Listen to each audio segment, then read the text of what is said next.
आवाज़ है नाज़रीन, मैं आसिफ अली और आप देख रहे हैं रूबी उर्दू न्यूज़। सबसे पहले नजर डालेंगे अहम खबरों पर। वज़ीर आला रेवंत रेड्डी ने एससी जुमराबंदी बिल की मंजूरी की राह हमवार की है। वज़ीर सेहत दामोदर राज नरसिम्हा ने कहा तेलंगाना असेंबली में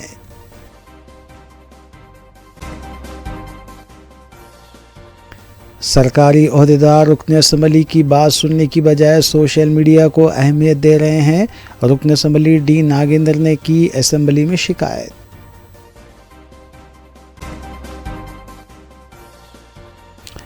अठारह साल की लड़कियों को स्कूटी दी जाएगी। इलेक्शन से पहले प्रियंका गांधी का किया गया वादा के कविता ने याद दिलाया।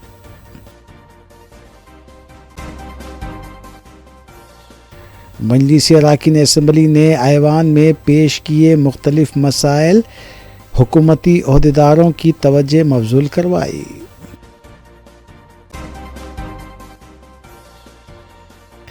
घर वालों की गैर मौजूदगी में 34 तोले तिलाई जेवरात, 4.5 लाख रुपये नकद रकम के अलावा 550 कैनेडियन डॉलर्स का सरखा शेखपेट डायमंड हिल्स में पेश आया वाक़या।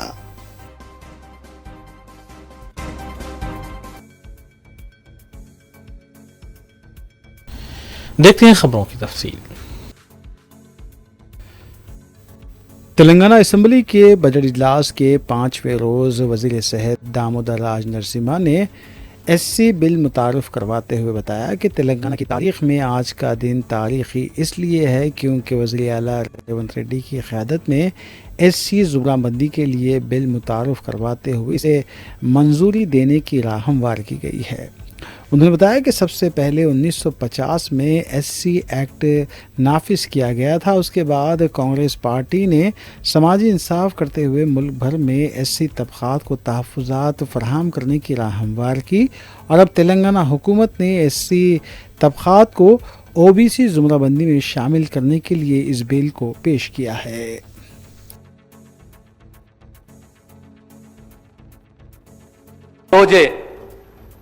బీసీ కులగణకు సంబంధించి వర్గీకరణకు సంబంధించి అంశాల నీడ ప్రస్తావించి ఆ రోజు జరిగింది అధ్యక్ష. అదే రకంగా అధ్యక్ష, రాజకీయాలలో సుదీర్ఘ చరిత్ర ఉన్న Congress party it always stood for social justice. కొన్ని ఉదాహరణలు చెప్తాను మీకు.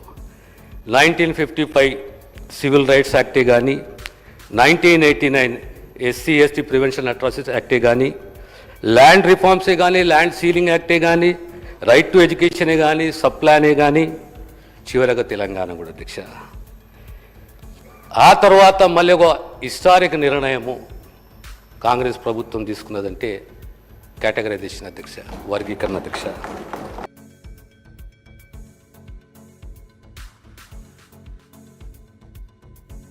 रियासती वज़ीर कोमट वेंकट रेड्डी ने तेलंगाना असम्बली में बात करते हुए दावा किया है कि हैदराबाद की तारीख़ क़ब्ल अज़ीं पहले भी कांग्रेस ने की और अब भी कांग्रेस हुकूमत हैदराबाद की तरक्की के लिए शाहराहों की तामीर, ring roads, outer ring roads के अलावा फ्लाईओवर्स की तामीर, मेट्रो लाइन की तोसी, पार्क्स का क़याम, शहर को सरसब्ज़ व शादाब बनाने के इक़दामात के अलावा हैदराबाद में अमन व अमान की बरक़रारी को मुमकिन बनाई गई है।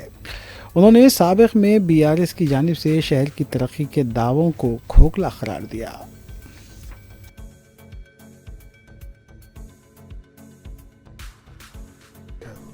లాస్ట్ విజిట్ మన 11th రోజు కూడా దాదాపు 2 గంటల పాటు మా అధికారులతో కలిపి మా పార్లమెంట్ సభ్యులతో కలిసి దీన్ని వేగవంతం చేయాలి, దీని అవసరం దృష్ట్యా అని చెప్పి వారి కోరడం. ఇప్పటికే నార్థన్ భాగానికి సంబంధించి 5 ప్యాకేజీలుగా తీసి దాదాపు 7,100 కోట్లతోని టెండర్లు పిలిచే కార్యక్రమం కూడా జరిగింది. కానీ కొన్ని పర్మిషన్స్ కానీ మళ్ళా క్యాబినెట్ అప్రూవల్ అయిన తర్వాతనే నేను చేయాలని చెప్పి అప్పుడు ఈ టెండర్స్ని కూడా ఓపెనింగ్ పోస్ట్పోన్ 2 సార్లు పోస్ట్పోన్ చేయడం జరిగింది.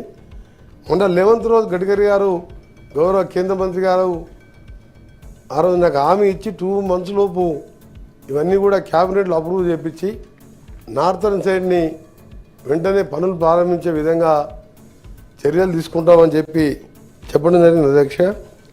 దాంతోపాటు అప్పుడే చెప్పాను నేను, ఇప్పటికే మేము ఒక కన్సల్టెన్సీని రిక్రూట్ చేసుకొని సదరన్ భాగాన్ని కూడా, ఎందుకంటే నార్త్ చేసి అక్కడ వర్క్ స్టార్ట్ అయిన తర్వాత సదరన్ సంబంధించి అలైన్మెంటే అక్కడికి ఫిక్స్ కాలే. దాన్ని మేము ఇప్పుడు టేకప్ చేసి ఒక కన్సల్టెన్సీ అపాయింట్ చేసి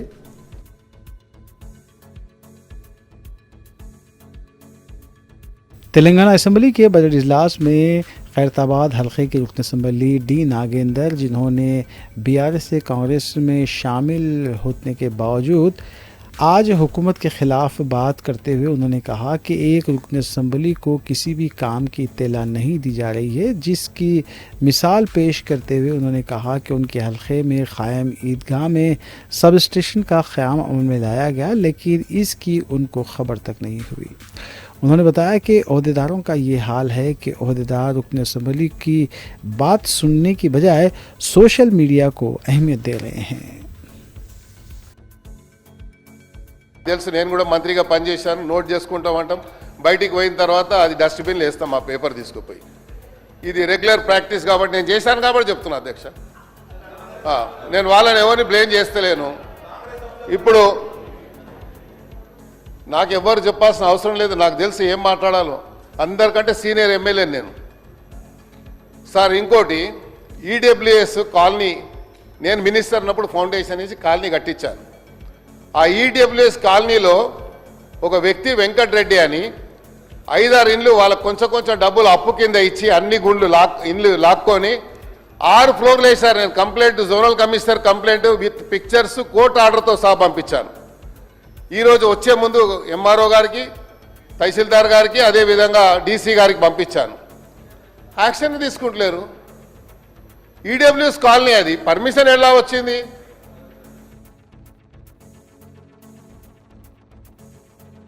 अपोजिशन लीडर लोकसभा राहुल गांधी ने वज़ीर आला रेवंत रेड्डी के ट्वीट को रीट्वीट करते हुए उन्हें असम्बली में बीसी तबक़ात को 42% तहफ़्फ़ुज़ात फराहम करने के बिल को मंजूरी देने की सताइश की। उन्होंने राहुल गांधी से कहा कि तेलंगाना में मंजूर करदा बीसी तहफ़्फ़ुज़ात बिल मुल्क भर में मिसाली होगा। उन्होंने उम्मीद ज़ाहिर की कि इसकी तखलीद मुल्क की दीगर रियासतों की जानिब से करते हुए मरकज़ पर दबाव डालेंगे कि वो मुल्क भर में बीसी तबक़ात को 42% तहफ़्फ़ुज़ात फराहम करने के इक़दाम करें।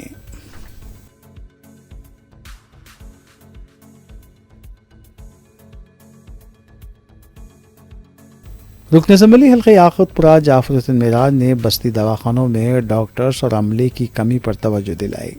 जाफ़र हुसैन मेराज ने कहा कि बस्ती दवाखाने में डॉक्टर्स की दस्तियाबी के साथ साथ बुनियादी अद्वियात की सरबराही को भी यकीनी बनाया जाना चाहिए। रुकन असम्बली ने बताया कि कई बस्ती दवाखानों में ब्लड टेस्ट की सहूलत भी दस्तियाब नहीं है। रुकन असम्बली ने याक़ूतपुरे में 50 बिस्तरों के दवाखाने के क़याम के लिए भी तवज्जो दिलाई।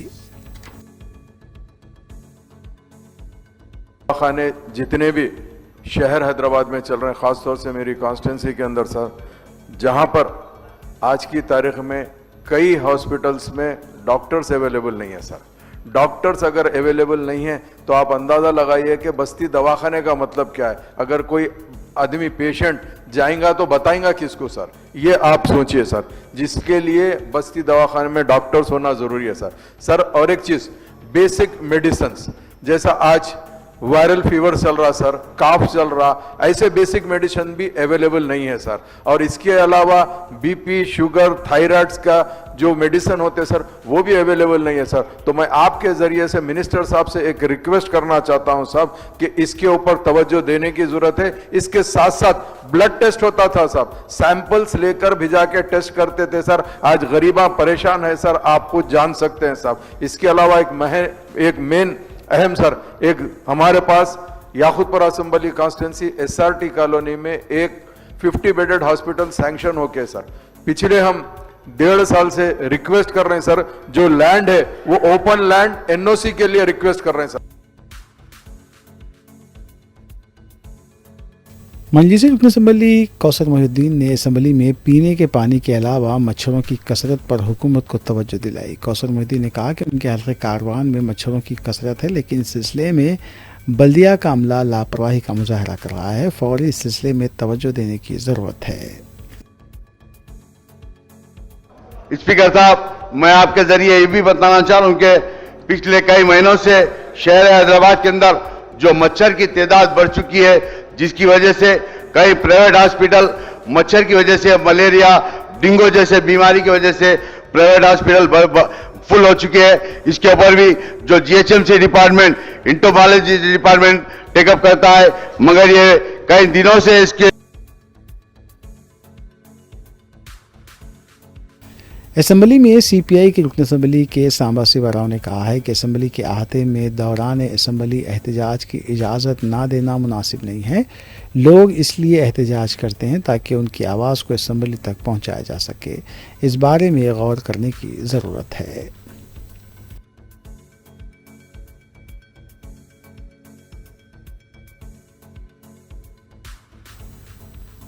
रियासती वज़ीर आला रेवंत रेड्डी ने वज़ीर आज़म नरेंद्र मोदी से मुलाकात के लिए पीर के रोज़ एक मकतूब रवाना किया है।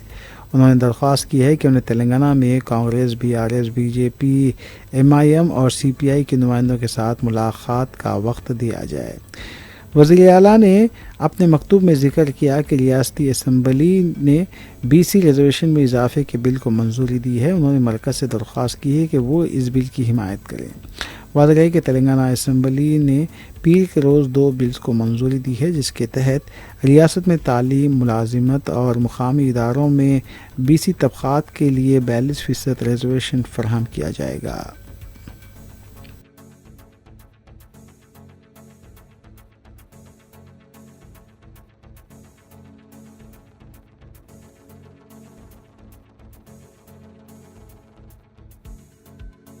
बीआरएस की रुकन काउंसिल के कविता की क़यादत में आज स्कूटी के प्ले कार्ड्स के साथ एहतजाज किया गया। कविता ने कांग्रेस की लीडर प्रियंका गांधी से सवाल किया कि 18 साल की ओबीसी लड़कियों को स्कूटी देने का वादा किया गया था और हम प्रियंका गांधी को उनका वादा याद दिला रहे हैं कि आखिर कब लड़कियों को स्कूटी दी जाएगी।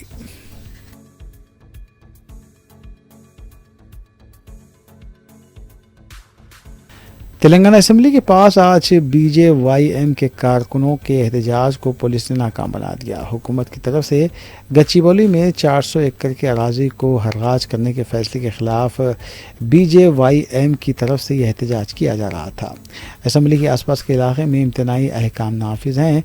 पुलिस ने नारेबाजी करने वाले कारकुनों को गिरफ्तार करते हुए पुलिस स्टेशन मुंतकिल किया।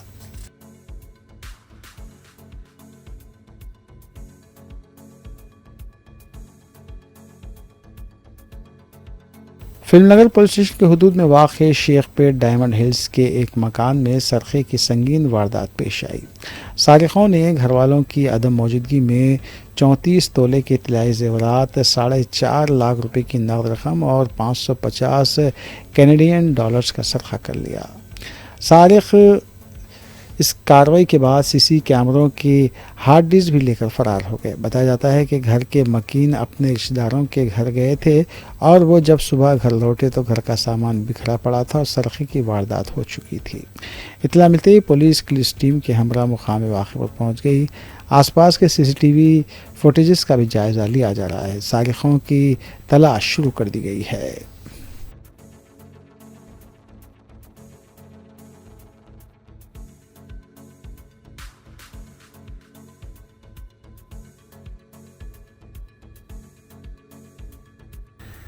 राजीव गांधी इंटरनेशनल एयरपोर्ट पर पुलिस ने एक बड़ी कामयाबी हासिल करते हुए 5 ख़वातीन पर मुश्तमिल गिरोह को गिरफ्तार कर लिया, जो बग़ैर रसीद के कीमती मोबाइल फ़ोन्स स्मगल करने की कोशिश कर रही थी। ये ख़वातीन मुत्तहिदा अरब इमारात के शहर रास अल खीमा से फ़्लाइट के ज़रिए हैदराबाद पहुंची थी। पुलिस को खुफिया इत्तला मिली थी कि मज़कूरा परवाज़ में कुछ अफराद गैर क़ानूनी तरीक़े से मोबाइल फ़ोन्स स्मगल करने की कोशिश कर सकते हैं। इत्तला मिलने पर पुलिस ने फौरी कार्रवाई करते हुए इस खुसूसी टीम तश्कील दी, जिसमें ख़वातीन अहलकार भी शामिल थीं। जब ख़वातीन को मशकूक रवैया अख्तियार करते हुए देखा गया तो पुलिस ने उन पर नज़र रखी और कार्रवाई की। तलाशी लेने पर उनके सामान से 10 अदद जदीद आईफोन्स बरामद हुए, जिनमें आईफोन 16 प्रो मैक्स भी शामिल हैं, जो जब्त कर लिए गए।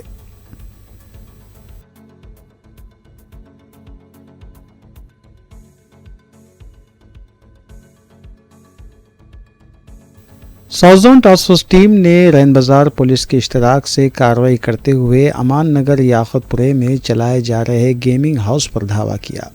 इस मकान से ताश खेले मसरूफ़ 4 अफराद को हिरासत में लिया गया, जबकि 2 ऑर्गेनाइज़र और मकान मालिक फरार हो गए। इस गैर क़ानूनी गेमिंग हाउस से नकद रकम के अलावा मोबाइल फ़ोन्स और ताश के सेट्स भी बरामद किए गए।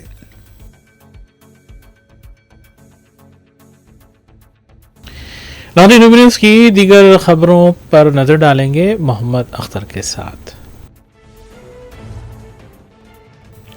महाराष्ट्र के नागपुर में गुज़िश्ता रात पेश आए वाक़यात के बाद बाज़ इलाक़ों में कर्फ्यू लगा दिया गया है। पीर के दिन हिंदू तंजीम बजरंग दल की तरफ से औरंगज़ेब के मकबरे को हटाने का मुतालबा करते हुए एहतजाज किया गया था और फिर रात में ये इत्तला मिली कि मजहबी बैनर को जलाया गया है। उसके साथ ही 2 ग्रुप जमा हो गए और संगबारी का तबादला अमल में आया।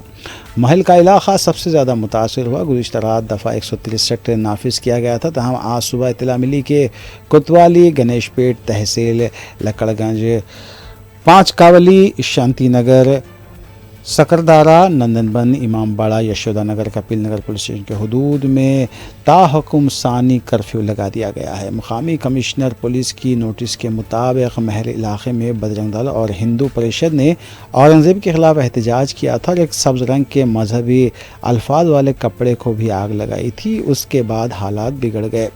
वज़ीर आला देवेंद्र फडणवीस, मरकज़ी वज़ीर नितिन गडकरी ने अमन बरकरार रखने की अपील की है। महाराष्ट्र के कई कायदीन, कांग्रेस, एनसीपी, शरद पवार, अजीत पवार ग्रुप के लीडर्स भी हैं, अमन बरकरार रखने की अपील की है। आज सुबह नागपुर में जली हुई गाड़ियां देखी गईं। कशीदगी को देखते हुए पुलिस के ज़ायद दस्तों को भी तैनात कर दिया गया है।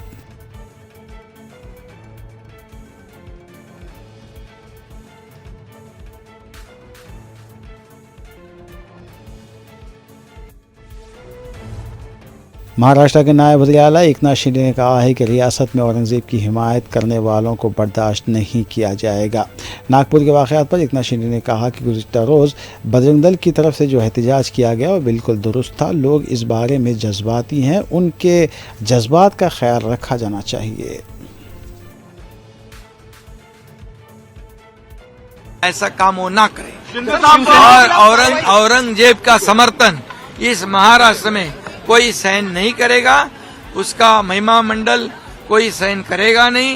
ये औरंगजेब, ये छत्रपति शिवाजी महाराज, छत्रपति संभाजी महाराज और हमारे देश का दुश्मन था, वो देशद्रोही था, ये जुल्मी आक्रमणकारी था, माँ बहनों पर अत्याचार करने वाला था, मंदिरों को तोड़ने वाला था और छत्रपति संभाजी महाराज पर अन्याय अत्याचार करने वाला था।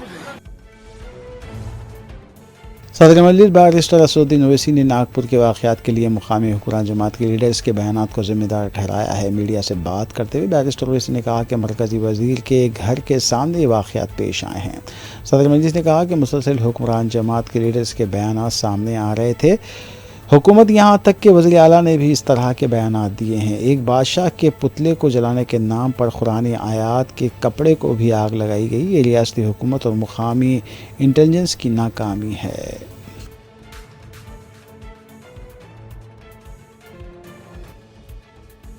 जरूरत है और सबसे बड़ा प्रोवोकेशन तो वो सत्ता में है, गवर्नमेंट में है और गवर्नमेंट प्रोवोकेटिव स्टेटमेंट्स दे रही है। और बड़ा अफसोसनाक है, आप देख लीजिए पिछले 4-5 दिन पुराना स्टेटमेंट उठाकर देख लीजिए, तो ये खुद वो खुद प्रोवोकेशन किए और उनको इस बात की अपनी जिम्मेदारी का एहसास भी नहीं है कि वो मंत्री हैं, मुख्यमंत्री हैं। और दूसरी बात यह है कि आपने कई तस्वीर किसी बादशाह के बनाकर जलाए पूरे महाराष्ट्र में, कोई रिएक्शन नहीं हुआ, तो आपको तकलीफ हो गई। तो आपने क्या किया कि कुरान की जो आयतें हैं, जो वर्सेस हैं कुरान के, जो एक कपड़े पर लिखी जाती हैं, उसको आपने जलाया। और जब ये हरकत हो रही थी तो उसी वक्त जाकर मुकामी वहाँ के जो मुसलमान और हिंदू लोग थे, जाकर कंप्लेन किए डीसीपी को कि इसको रुकवाइए। देखिए ये जो कपड़ा है जिसपे कुरान करीम के आयतें लिखी हैं, वर्सेस लिखी है, मत करिए। जलाया गया, एक्शन नहीं लिए। उसके बाद शाम में ये सब चीजें हुई। मैं उसका कंडेम करता हूँ वायलेंस का, मगर इसको टोटल देखिए आप कि जो स्टेटमेंट्स एमिनेट हुए हैं, जो स्टेटमेंट दिए गए हैं मिनिस्टर्स की तरफ से, अभी भी दिए जा रहे हैं। भाई आप रूल ऑफ लॉ को फॉलो करिए ना। आप तो भारत के संविधान पर आपने ओथ लिया है, तो आप कैसे प्रोवोकेटिव स्टेटमेंट्स क्यों दे रहे हैं आप? भाई मुझे किसी चीज कोई चीज पसंद नहीं है, आपको कोई चीज पसंद नहीं है, तो कोई भी अपनी नापसंद का इजहार कानून को हाथ में ले करेगा क्या? ये देखने की जरूरत है। तो ये बहुत गलत हो रहा है, सरकार की जिम्मेदारी है, ये सरकार की गलती है, इंटेलिजेंस की फेलियर है। उस जगह जहां से महाराष्ट्र के मुख्यमंत्री आते हैं और ये जो वायलेंस हुआ है हमारे केंद्र मंत्री के घर के करीब है पूरा, ये बड़ी गलत बात हो रही है। आप सत्ता में हैं, आपके जो आइडियोलॉजी है उसको बाजू रखिए। आपकी आइडियोलॉजी होने चाहिए भारत का कॉन्स्टिट्यूशन और रूल ऑफ लॉ को अपहोल्ड करना। 6 दिसंबर 1992 को क्या हुआ और उसके बाद सुप्रीम कोर्ट ने उसको एग्रीगियस एक्ट कहा, तो आप देख लीजिए, हुकूमत आपकी है, मंत्री आप हैं, रूल ऑफ लॉ आपको फॉलो करना है और आपको कॉन्स्टिट्यूशन के लिहाज से। नागपुर के कमिश्नर पुलिस डॉक्टर वीरेंद्र संगल के ने सूरत हाल को ख्वाब में बताया है। बताया जाता है कि कमिश्नर पुलिस ने कहा कि 50 अफराद को गिरफ्तार किया गया और जो भी लोग अवामी इमलाक को नुकसान पहुंचाने में मुलविस हैं उनकी निशानदेही की जाएगी। कमिश्नर पुलिस के मुताबिक गुज़िश्ता रात के वाक़यात में 33 पुलिस मुलाजमीन ज़ख्मी हुए हैं और जो भी तशद्दुद में मुलविस रहा है उसे बख्शा नहीं जाएगा। कमिश्नर पुलिस के मुताबिक नागपुर के बाज़ इलाक़ों में कर्फ्यू भी लगाया गया है।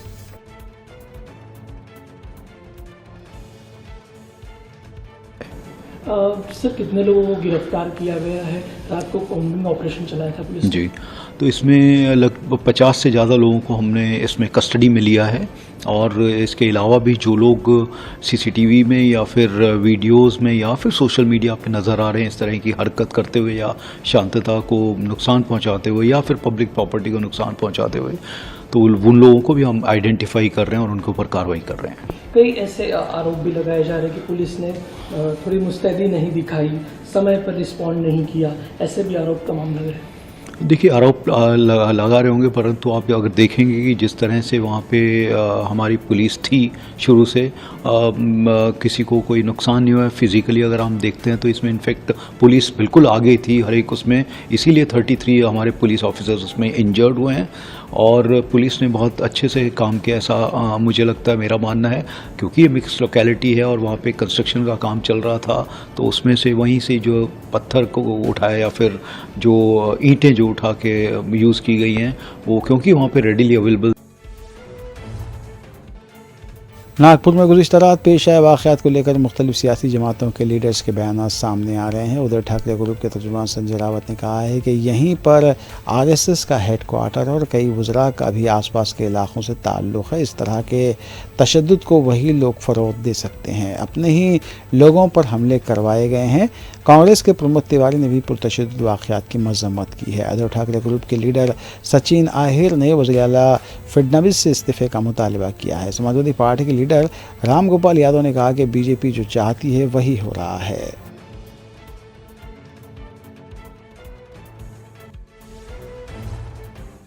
वज़ीर-ए-आज़म नरेंद्र मोदी ने प्रयागराज में हाल ही में हुए महाकुंभ के लिए आवाम को मुबारकबाद दी है। लोकसभा में वज़ीर-ए-आज़म ने कहा कि इस महाकुंभ की कामयाबी में कई लोगों ने अपना रोल अदा किया है। वो न सिर्फ उत्तर प्रदेश प्रयागराज बल्कि मुल्क की आवाम को इस महाकुंभ की कामयाबी पर मुबारकबाद देते हैं।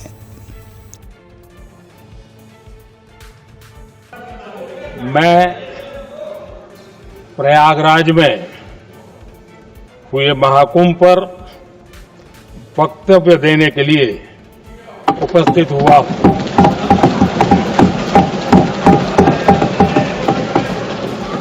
आज मैं इस सदन के माध्यम से कोटि कोटि देशवासियों को नमन करता हूं, जिनकी वजह से महाकुंभ का सफल आयोजन हुआ। महाकुंभ की सफलता में अनेक लोगों का योगदान है। मैं सरकार के वज़ीर-ए-आज़म मोदी की लोकसभा में कुंभ से मुताल्लिक़ किए गए रिमार्क पर क़ायद अपोजिशन लोकसभा राहुल गांधी ने कहा कि वज़ीर-ए-आज़म ने जो कुछ कहा हम इसकी तायीद करते हैं। कुंभ हमारी तारीख़ और तहज़ीब का हिस्सा रहा है, लेकिन हमारी शिकायत ये है कि जो लोग कुंभ की भगदड़ में हलाक हुए हैं वज़ीर-ए-आज़म ने उन्हें ख़राज नहीं पेश किया। उन्होंने कहा कि जमहूरी तौर पर क़ायद अपोजिशन को बोलने का मौका दिया जाना चाहिए था, लेकिन उन्हें बोलने का मौका नहीं दिया गया।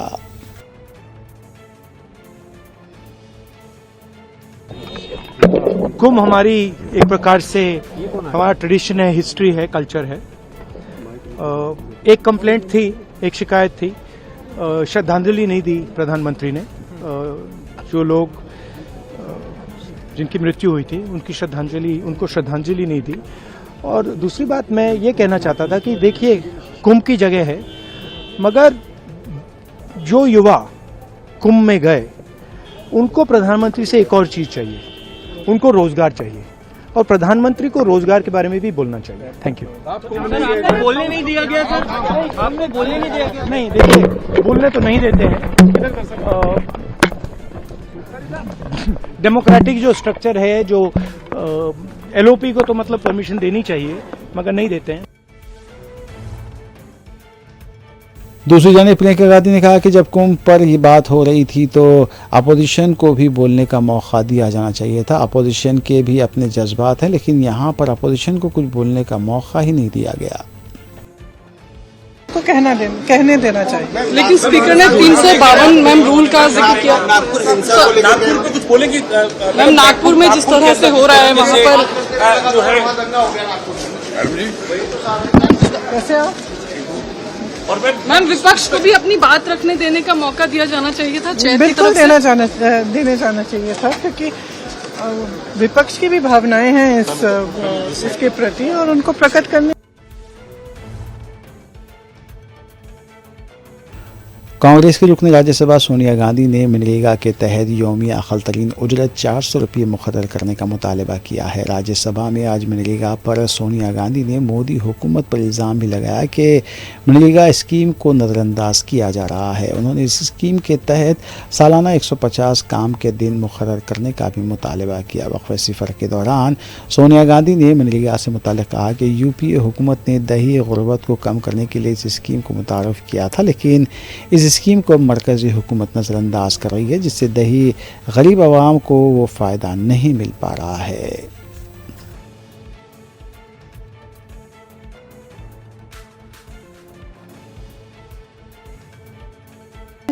Under the Mahatma Gandhi National Rural Employment Guarantee Act, Mahatma Gandhi Narega, also known as Manrega, enacted by the then UPA government in 2005 under the leadership of Prime Minister Dr. Manmohan Singh ji. This landmark legislation has been a crucial safety net for millions of rural poor. However, it is deeply concerning that the present BJP government has systematically undermined the scheme. The budget allocation remains stagnant at rupees 86,000 crore. Lok Sabha में जब वज़ीर railway Ashwini वैष्णु बयान दे रहे थे, उस वक्त हुक्मरान जमात के अरकान ने अपोजिशन के बाद अरकान पर वीडियो बनाने का इल्ज़ाम लगाया। इस बात को लेकर ऐवान में शोरगुल और हंगामा रही देखी गई। दोनों तरफ से नारेबाजी का तबादला अमल में आया। वज़ीर रेलवे ममता बनर्जी के दौर में हादसों के आदत व शुमार पेश कर रहे थे।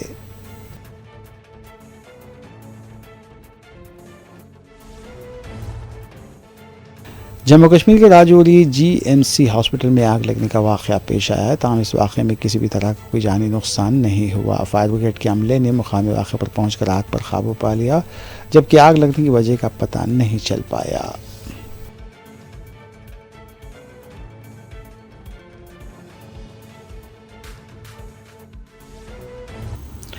आखिर में देखेंगे सुर्खियां एक बार फिर।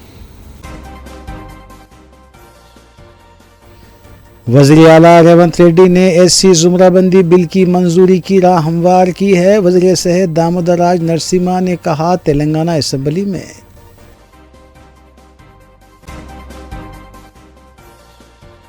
सरकारी ओहदेदार रुकन असम्बली की बात सुनने की बजाय सोशल मीडिया को अहमियत दे रहे हैं। रुकन असम्बली डी नागेंद्र ने की असम्बली में शिकायत।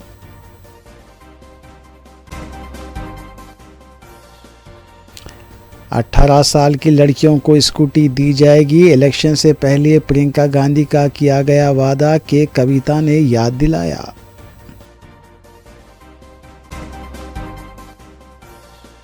मजलिस अरकान असम्बली ने ऐवान में पेश किए मुख्तलिफ मसाइल, हुकूमती ओहदेदारों की तवज्जो मबजूल करवाई।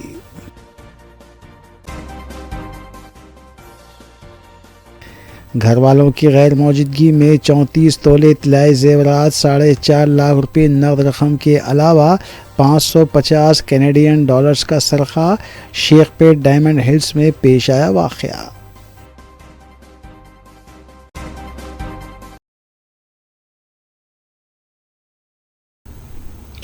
इसी के साथ रूबी न्यूज़ यहीं इख्तिताम पजीर होती हैं। रियासती, कौमी और बैनुल-अक़वामी खबरों के लिए देखते रहिए रूबी न्यूज़। हम इस उम्मीद के साथ आपसे इजाज़त देंगे कि आपका आने वाला दिन अच्छा होगा। अस्सलाम वालेकुम।